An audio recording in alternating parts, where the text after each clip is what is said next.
Kevin would like to talk a little bit about Vice magazine overall, about its style and its audience, but also focus a little bit on the use of video as a news-making device. Okay. So let's start a little bit generally about Vice magazine and talk to us a little bit about what makes it so distinctive. Okay. Sure.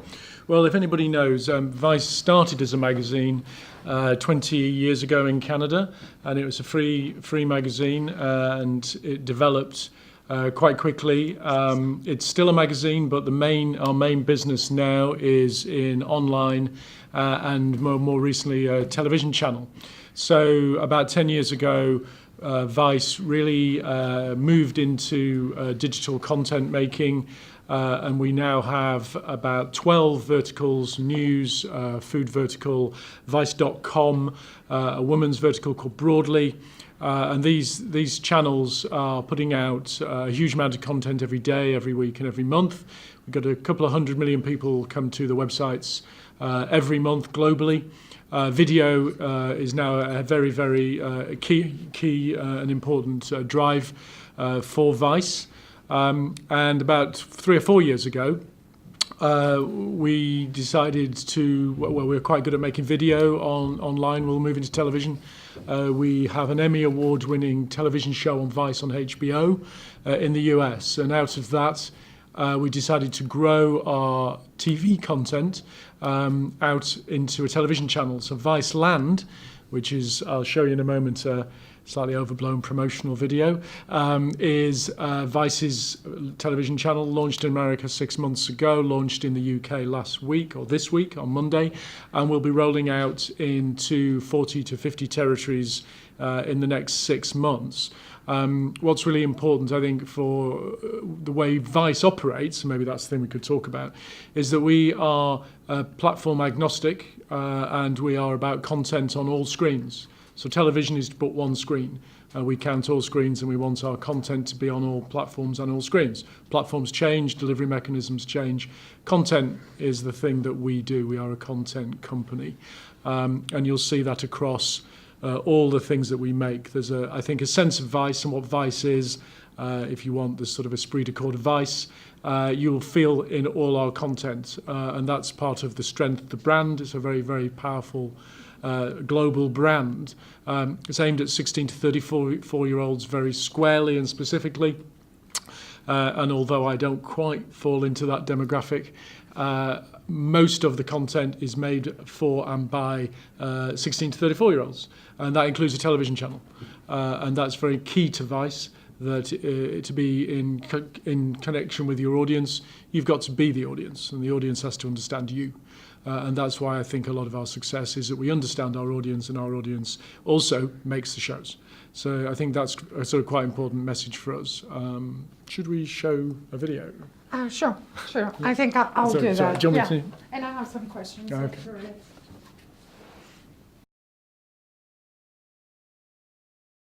Fantastic. Kevin, I have more questions about this move to do the Viceland channel. Mm-hmm. Where does it fit within the existing provision of paper, view channels, mm-hmm. and all the ecology of the market? Well, I think we understanding different television markets, it's quite important that we go market by market. But I think the bigger picture was that we know that a lot of our content is very popular with this particular age group, and also that whilst television is still linear television is still a popular medium here, sort of I think it's about 80% of people do access linear television. Live television is dropping away, and VOD and download is important. So actually, we thought, well, we can bring both a different form of programming and scheduling to this. So we have a linear channel, but also it's a play across other things. It's a play across all screens, and we're counting all different audiences and the way they're watching our content. But the key thing is we think the content feels different. We feel it feels much more connected to that audience than a lot of the formatted, slightly tired formats you'll see on, say, some mainstream channels. That's not to say that those mainstream channels aren't attracting lots of millennials, but I think we have the ability to look with that look and feel mm-hmm. differently and stand out and offer something different. Okay, I'm going to stay in that question. I'm very interested in the way that Vice uses video as part of its newsmaking, storytelling device. And meaning Vice, you make very elaborate videos that are very kind of documentary based in their language. Yet the audience you're addressing and the platform you're using to present those videos is very new and interactive. And you manage to kind of balance the traditional documentary storytelling with very fast editing and rhythm to fit your audience. So in one way, you're using a very traditional format to say the news in a very alternative format. Could you discuss that a little bit? Well, I came to Vice 3 years ago. I've got a career at Channel 4 and the BBC as a programme maker and as a commissioning editor. So Vice wanted to launch a news channel, and we talked about that. And we talked about why news felt slightly formatted and they haven't really changed in a long time. Newscasters casting from studios with occasional reports, packages from the field. These things felt really managed, and they felt they didn't have a voice that really connected to, again, the audience that we serve. We'd been making videos, documentary videos online, and they'd been trafficking really, really well. We'd had very long engagement times with very long, difficult content. So we made films about the uprisings in Egypt, and we were getting large numbers and long engagement times, and that told us that actually there was an interest, if you want, to market or a thirst for news coverage that felt like it was more connected to now and connected to an audience prepared to consume it online, but it also in large amounts and at length, because of course the usual sort of thing is that nobody watches anything on the internet for more than 3 minutes, and it's got to be a dog and a ball on the lawn or some stupid event. So this was not true. So we formulated from that we could launch a global news service that was also cognizant that people are surfing for their news, they're looking around for news, they're going to different places for news, but they would come to us for a tone of voice and approach about how we saw the world. And so we came up with a very immersive, first-person way of approaching the news. So we launched that about 2.5 years ago. It became the fastest-growing news channel on YouTube, and it's still growing now. And what we tried to do with that was put you in the places where sometimes people weren't going, or we'll put you in a very immersive way in those things to understand the world in a very different way than a rather professionalised news reporter standing in front of a story. So the authenticity of the reporting and the storytelling became important, as well as the immersiveness of being there, but also that idea, because it's on the internet, you can actually run these things any length you want. You can have a different feel and tone to packages. They can be short, they can be long, they can be whatever you want. You can also put whatever you want in them. So quite a number of our films will have moments in them in Aleppo or wherever they might be, different parts of the world, where some of the slightly more surreal or incongruous things that happen while you're being a news reporter are included. All the things that get cut out in the packaging down to 2 minutes for news, you don't have to do that. You can actually, it's as though you pull the camera lens back and show actually what's really going on, as opposed to what the reporter's showing you what's going on. So all those sort of things, I think, help define our news offering as different in a landscape where quite a lot of the dominant news brands really hadn't changed their styles in a very long time. Mm-hmm. That is fascinating. So just to put all of this in a nutshell, you're saying that out of monitoring the engagement that you were having with your videos affected the style, or you modify the style of your storytelling by listening to your engagement, and to that, what kinds of metrics do you employ? How do you measure audience engagement?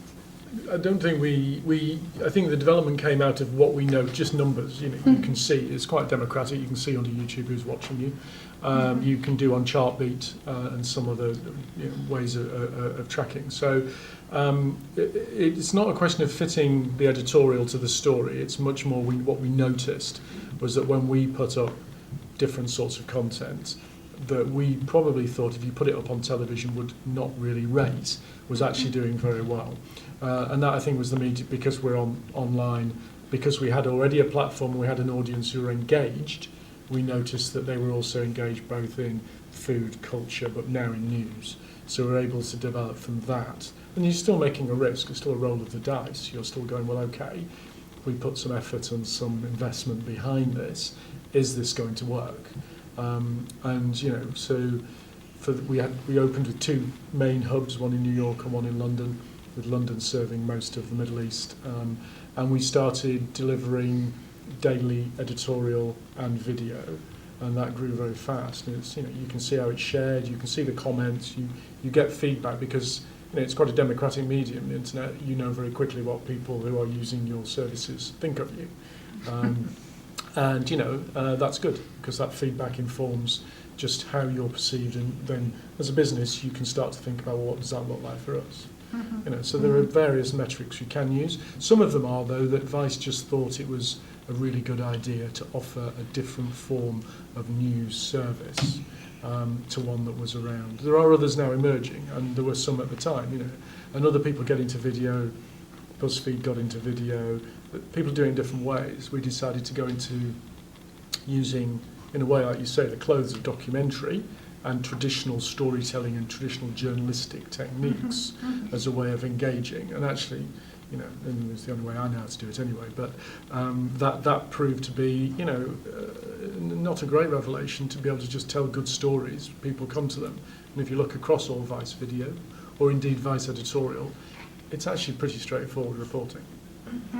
No magic. Do you have a style guide that you give your reporters, or the different kind of local branches in regards to the kind of videos, or I think it's more, no. Or it's a self-fulfilling I think people watch and understand that sort of immersive way of reporting, and we work with people who understand that and get it. And also the great thing is we work with people who have something to say, and they're interesting people. And so, you know, what's great about running teams like that is that they're going to go off and surprise you. They're going to come back with things. They might be phoning from somewhere saying, well, it's actually not, there's nothing going on here, but I found this thing over here. So, you know, having access to a talented range of young journalists and filmmakers is a fantastic thing. You know. The content that you produce varies in terms of the production value. Which brings us to a question: what is your business model, and how do you fund, you know, your kind of elaborate North Korea documentaries as opposed to the localized reporters you have in Europe?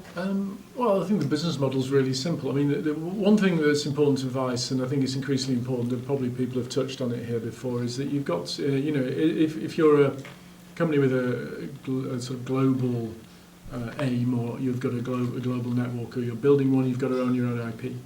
So you have to, you absolutely have to be able to not get into the messy business of licensing, sub-licensing, paying people, because you actually have to own it, because then you can put it through your network, and you can then monetize it through your network. And that's the best way to really describe what Vice does, which is it through advertising and a number of other sources we can fund our activities, but also the control of the intellectual property is key.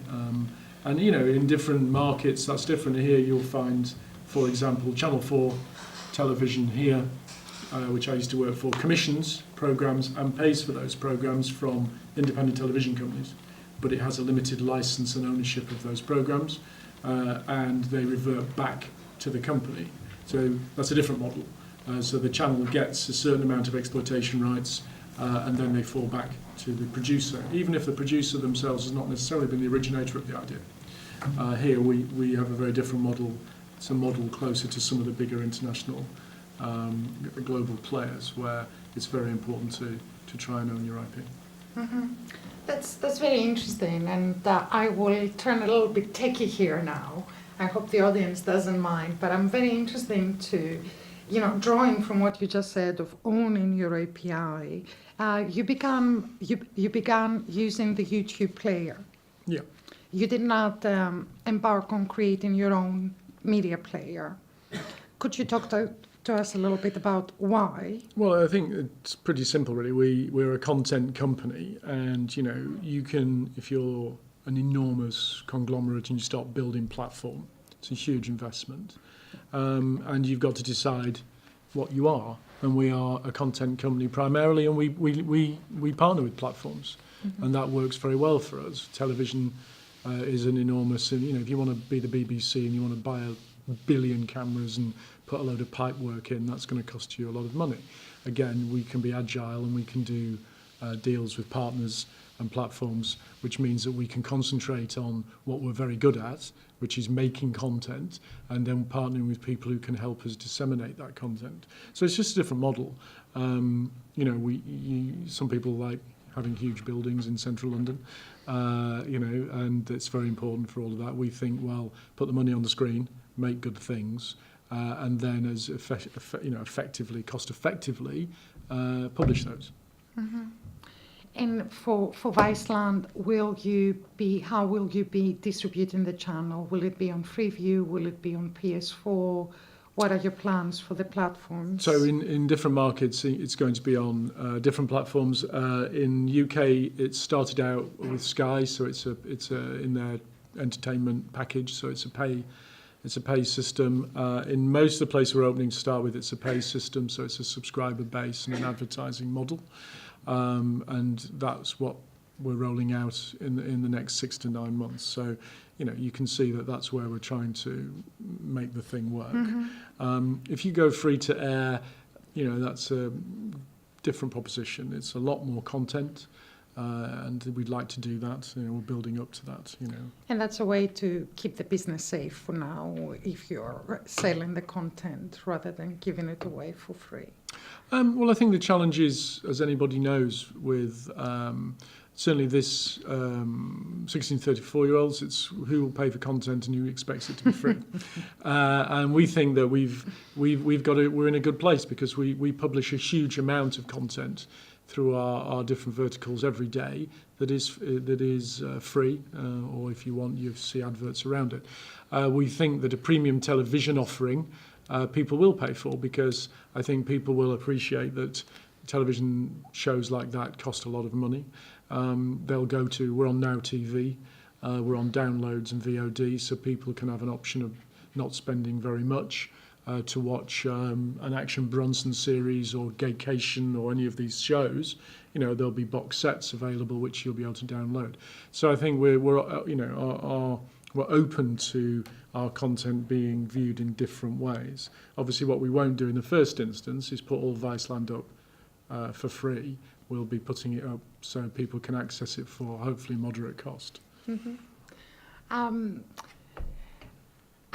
Before I open the floor to questions, I'd like to speak a little bit about the kind of new forms of interactive video being shaped. We have the infodoc, and increasingly annotating, tagging videos will become part of the storytelling.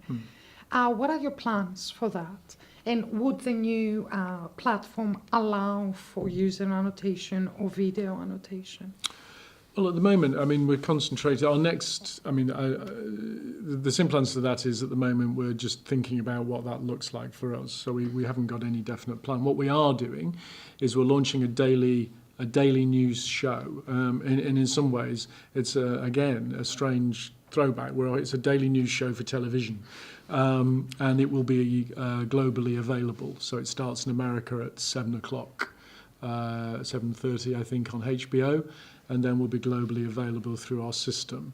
It's half an hour, and it's packages and graphics, and in a way, we think that'll be a fit with Viceland very well. So that's our next play, is that. It's not anything else. It's still far away in the horizon. Yeah, I think it's hard to know. We watch carefully all those things. And we also, it's the same with platforms. You look and talk to platforms to work out who should you be partnering with at what point. It's like VR. Everybody's very, very keen on VR at the moment, and we're looking at it. And we've made a few VR films, and then you're thinking, well, okay, where does that work, and how does it work, and what's the right environment to get into that? Because you can end up spending quite a lot of time, effort and money and the return might be not great, you know. Is your view, Kevin, that this is where we are heading towards online video, that it will become more information heavy and more annotated, or are we far away from it yet?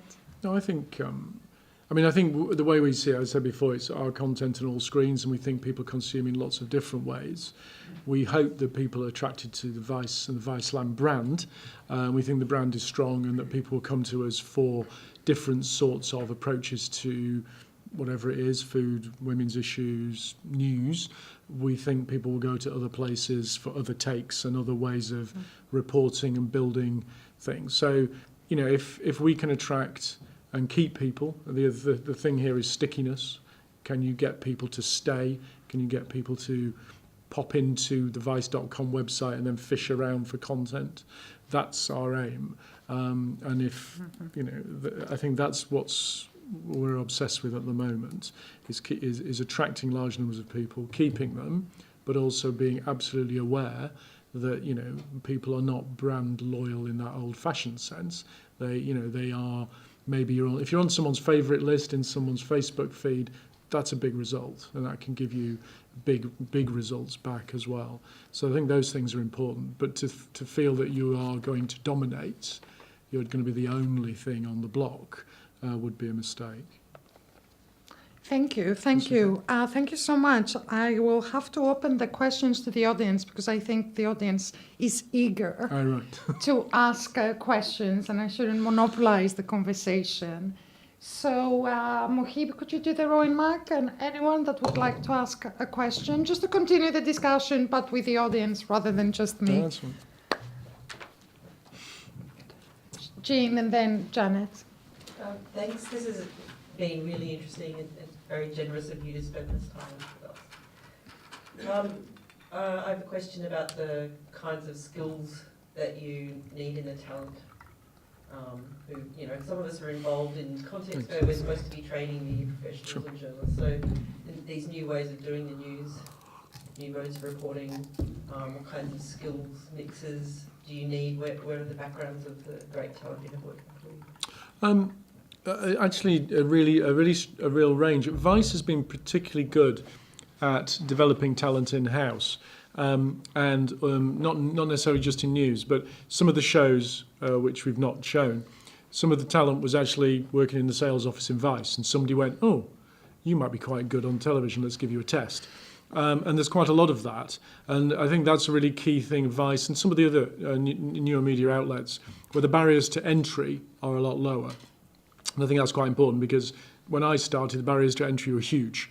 And the idea of professionalism was enforced in a way that now looks quite comic, but was, you know, it was like you were joining a Masonic society. So there's quite a lot of openness to, well, has this person got something to say? Can we, you know, that sort of thing to start with. Oh, right, we can work with them. So Thomas Morton, who does Balls Deep, who's a sort of, if anybody knows Louis Theroux here, he's a bit like that, sort of fish out of water wandering about. He came out of the Vice office. There's researchers on the news in my office who were 22 and came to work as runners, you know, and they've just worked their way through, you know, that process slightly speeded up. They're 25 and they're doing things for the news. So there's that. And then you're talking to people and you're just looking at what they do and you're listening to them. That's filmmakers, you know, you can drag filmmakers from documentary and say, have you ever thought of, you know, trying to do news documentary? And so we're doing mix and match. Some people have track records. Some people you will have tried, a couple of people worked for, you know, Russia Today or something as a junior tryout, and then you think, okay, well, we can do something with you because you sort of know what you're doing. So it's a mixture, a real mixture, and being very open to that. And, you know, particularly because we're in that early market of people who are just starting their careers. It's really good to meet, you know, you meet people at 25 who've got a lot under their belt quite quickly and have really got something about them. And then you know, we do have a few people in the business who are then, you know, slightly more long in the tooth, who can help with storytelling.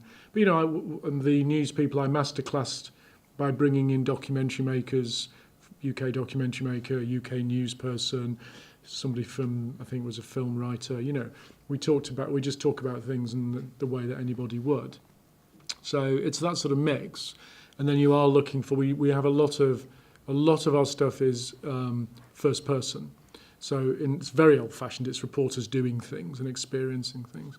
So again, finding people you just want to be with, got something interesting to say that you trust, is also what we're about. So there's a lot of just meeting people and sometimes online you can give them a go. It doesn't matter, you know. Oh, they were rubbish. Okay, you know. Or they're brilliant. Now, what else can we do with them? You know, or what else have they got about them? They're going to bring us more stories.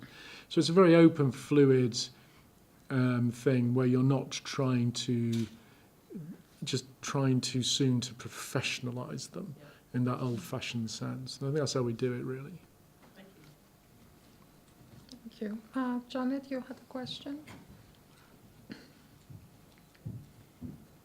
Really fantastic answers. Thank you. You're giving us a great insight. Thank you. That was very interesting. A couple of questions. One is, you say you have no style guide. Do you have an editorial policy?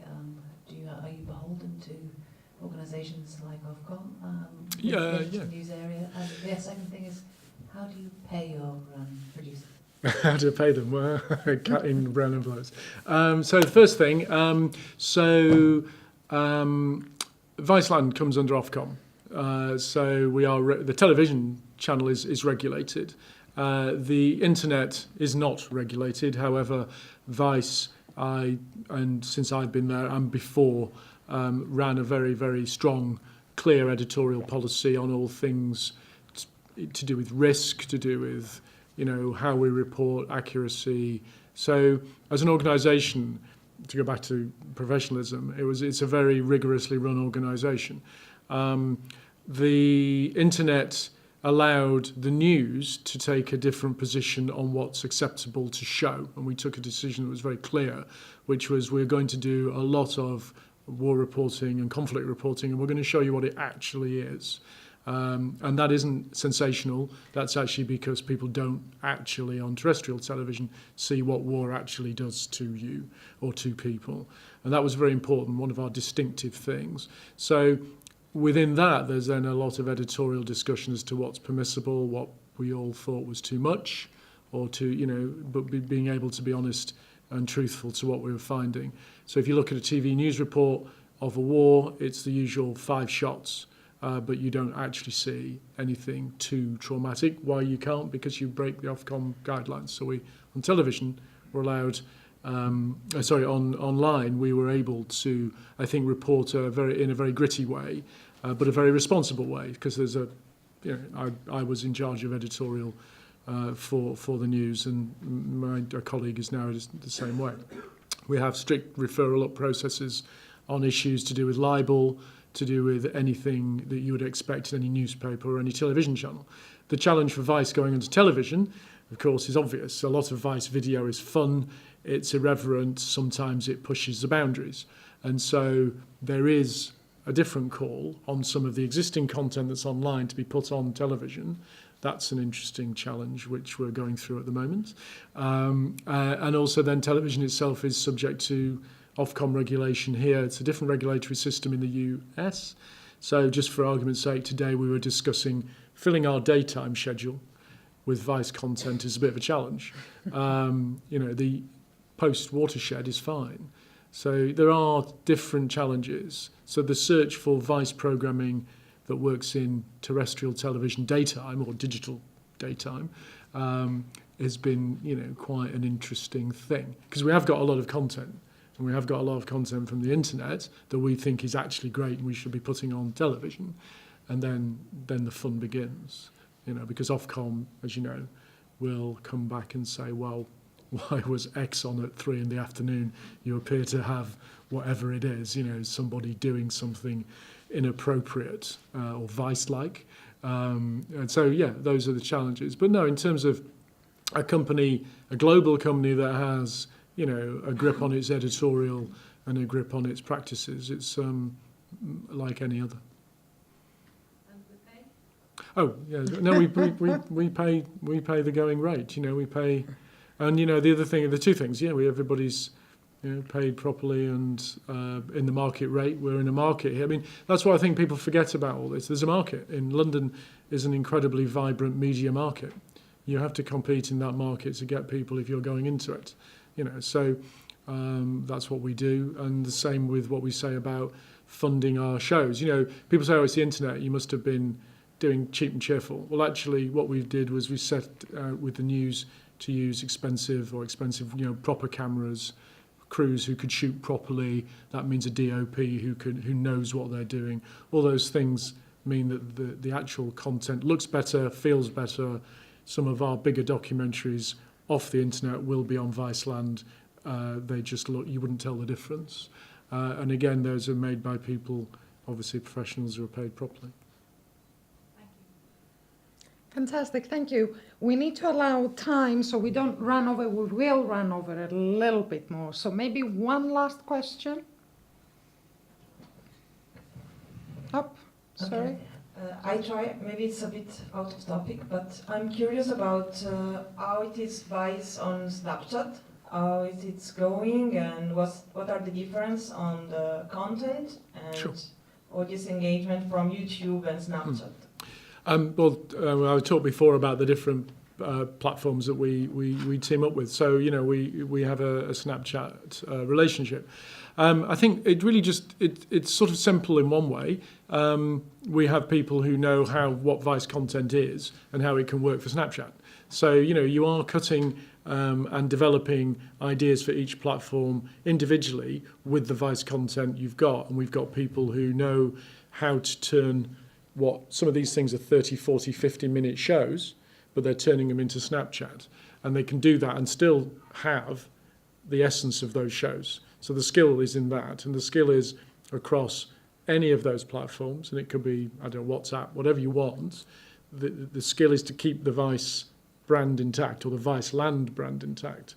That's what we're doing. I don't know what our numbers are on Snapchat at the moment. What it's important to be is, it's important to be across platforms that are going to work for us, but also the platforms who like to work with us, because it's important that there's a brand alliance as well, that to work with some brands like that, or platforms, works well for us. So, we have teams, each of these shows may have up to 20 different or 30 different assets associated with it. So when you're a producer now making a piece of Viceland television, you're not actually making a piece of Viceland television, you're making a range of Viceland assets to go with that television. And you're then feeding a team who are putting out those assets, feeding back to watching that television show, but also they stand in their own rights because they represent Vice.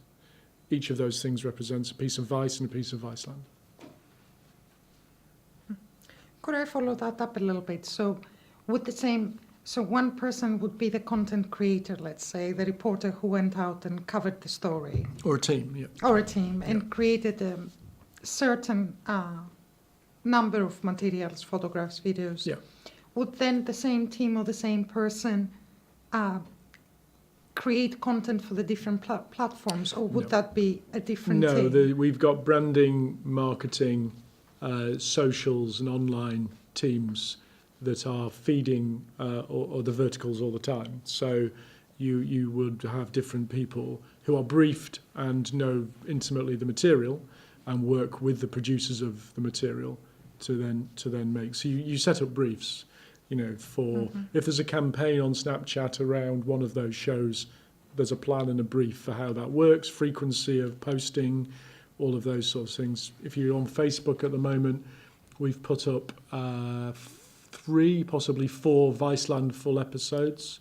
So you can, and that's very important that you see the full episodes, but there'll also be around that a whole load of cut downs and different forms of content around that, all driving you to Viceland.